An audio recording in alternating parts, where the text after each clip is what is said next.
Hello, I'm David Hughes. Welcome to Your Perfect Body, the podcast of the Esoteric Teaching community.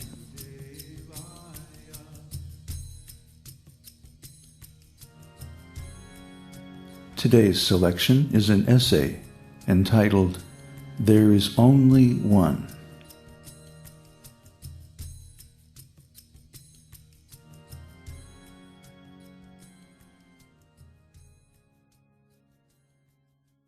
There is, and can be, only one esoteric teaching. The esoteric teaching is the spiritual ontology. Remember, an ontology is a collection of stories that explains how things got to be the way they are, and how they are likely to proceed in the future. Our ontology provides a context for meaning, in exactly the same way as a map provides a context for traveling. Everyone has an ontology, whether they know it or not. Our ontology gives meaning to our experience and helps us to make sound decisions based on the likely consequences of our actions. The typical materialistic ontology goes more or less like this. In the beginning was nothing. Then, for no reason at all, there was a big bang, when time and space, matter and energy came into existence all at once. Everything was chaotic, but gradually settled down into the orderly cosmic universe we now observe. There is no God in control, and there is no soul or afterlife. Everything from stars and galaxies to human beings is just a collection of atoms and molecules that go through different arrangements and transformations according to the laws of physics and random evolution. The explosion of the Big Bang is still expanding, and it will continue to expand until everything runs out, the stars go out, and everybody dies. The end. That's not a very convincing story, is it? But materialists are willing to bet their lives and their souls that it's the truth. It is easy to understand, considering this ontology, why the materialists are so dry, envious, and full of anxiety. They think that we have only a short time to enjoy life before death destroys us forever and the universe runs down like a spring-powered clock. How depressing. Certainly we can do better than that. Well, just as the materialists have their ontology, people who are interested in spiritual life have their ontology, and this is the esoteric teaching. Most spiritual paths utilize only a small part of the complete esoteric teaching, and many use a distorted copy of the esoteric teaching. But all spiritual paths and religions share a more or less common ontology. The spiritual ontology of the esoteric teaching goes more or less like this. The spiritual world exists eternally, without beginning or end. In the spiritual sky, an uncountable number of effulgent spiritual planets emanate from the transcendental body of the Supreme Personality of Godhead. An unlimited number of spiritual living entities also emanate from him, and he maintains wonderful, ecstatic, loving relationships with all of them. Since the living entities are given free will by the Lord, some of them desire to live apart from him. Although this is not good for them, out of love he satisfies their desire by allowing them to live in the material world, which is a temporary dark cloud in a far corner of the spiritual sky. The material world emanates from an expansion of an expansion of an expansion of the Supreme Personality of Godhead, and within this cloud the Lord is not visible to the living entities. When its time of manifestation is complete, the material world is again withdrawn into the transcendental body of the Lord.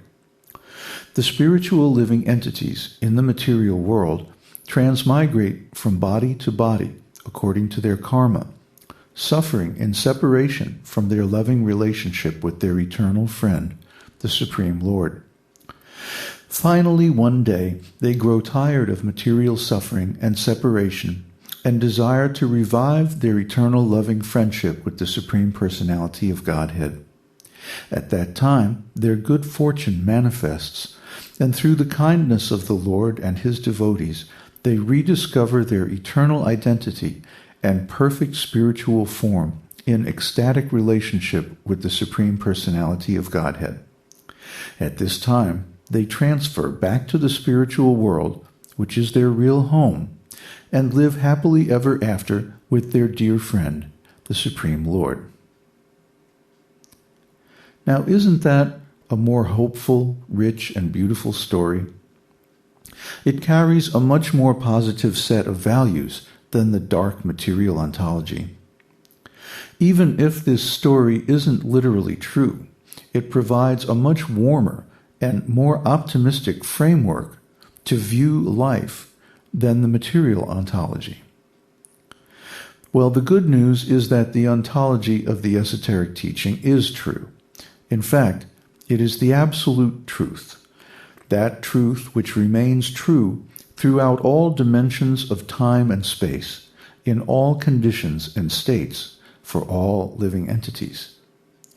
The bad news is that so few people in this sorry material world accept the spiritual ontology, and this is their great misfortune.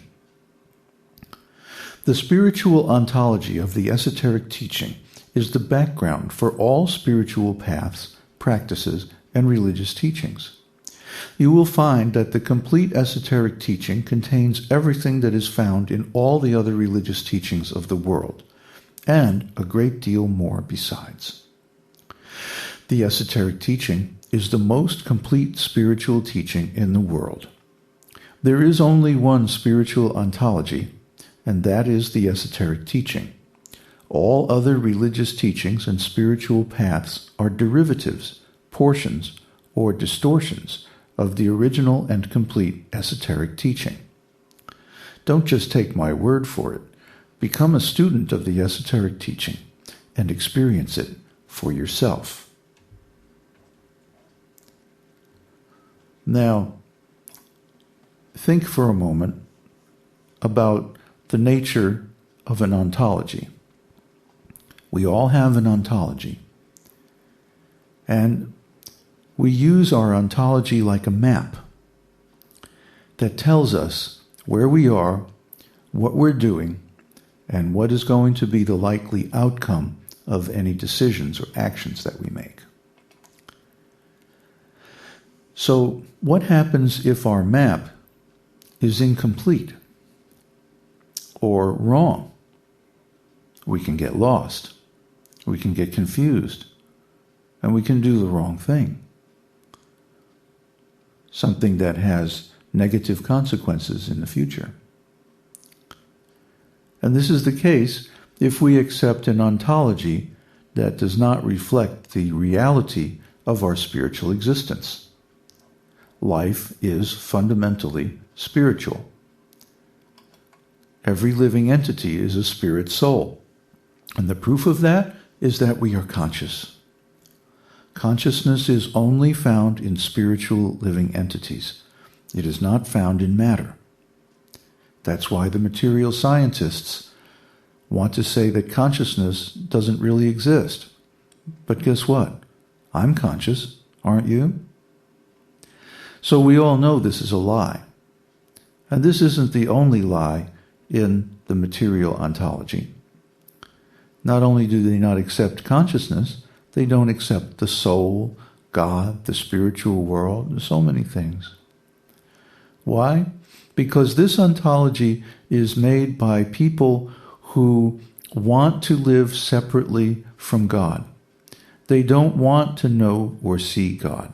Therefore, they make up a story about the way the world is that doesn't include God. It doesn't include the soul either.